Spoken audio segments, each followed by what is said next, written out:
السلام علیکم، کیسے ہیں آپ سب؟ امید کرتا ہوں سب خوش ہوں گے۔ میرا نام عاطف ہے اور میں آپ سب کو ہارر اسٹوری سناتا ہوں۔ تو چلیں اپنی آج کی اسٹوری کو اسٹارٹ کرتے ہیں۔ اور ہاں، اسٹوری اسٹارٹ کرنے سے پہلے اپنے بیڈ کے نیچے دیکھ لیں کہ کوئی ہے تو نہیں۔ یہ واقعہ لاہور کے ایک علاقے گلبرگ کا ہے۔ یہاں ایک پرانا 2 منزلہ مکان تھا جس میں سالوں سے کوئی نہیں رہتا تھا۔ لوگ کہتے تھے کہ وہاں سے رات کے وقت کسی عورت کے رونے کی آوازیں آتی ہیں۔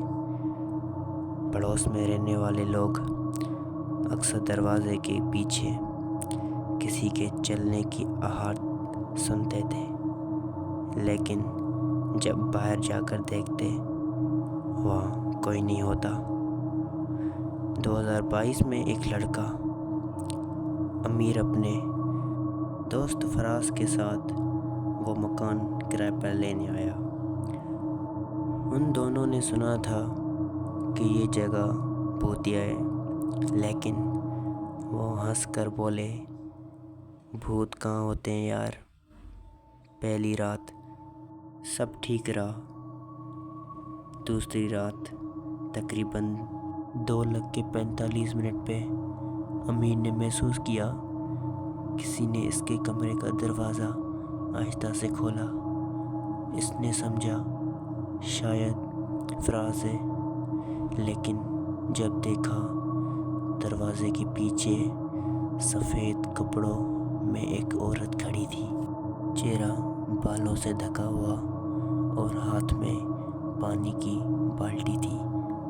امیر نے اٹھ کر پوچھا، کون ہے؟ کوئی جواب نہیں آیا۔ اچانک بالٹی زمین پر گر گئی اور پورا کمرہ ٹھنڈا پانی سے بھر گیا۔ لیکن صبح جب وہ اٹھا تو فرش بالکل خشک تھا۔ فراز نے بتایا کہ رات کو اس نے خواب میں دیکھا کہ کوئی عورت سیڑھیوں سے نیچے جا رہی تھی اور کہہ رہی تھی، یہ میرا گھر ہے، تم یہاں کیوں آئے ہو؟ تیسری رات جب وہ دونوں گھر چھوڑنے کی تیاری کر رہے تھے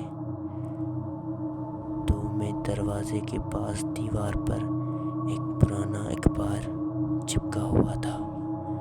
اس میں خبر تھی، گلبرگ میں آگ لگنے سے خاتون جان بحق شوہر نے اعتراف کیا کہ اس نے دروازہ باہر سے بند کر دیا تھا۔ اس دن کے بعد وہ مکان ہمیشہ کے لیے بند کر دیا گیا۔ آج بھی اگر آپ رات کے وقت وہاں سے گزریں تو کسی عورت کے رونے کی ہلکی سی آواز ضرور سنائی دیتی ہے۔ امید کرتا ہوں دوستو آپ سب کو یہ اسٹوری اچھی لگی ہے۔ اگر اچھی لگی ہے تو لائک کریں، شیئر کریں، اور آپ اپنی اسٹوری شیئر کرنا چاہتے ہیں تو ڈسکرپشن میں ای میل لنک دیا گیا ہے، آپ وہاں سے اسٹوری شیئر کر سکتے ہیں۔ Thank you.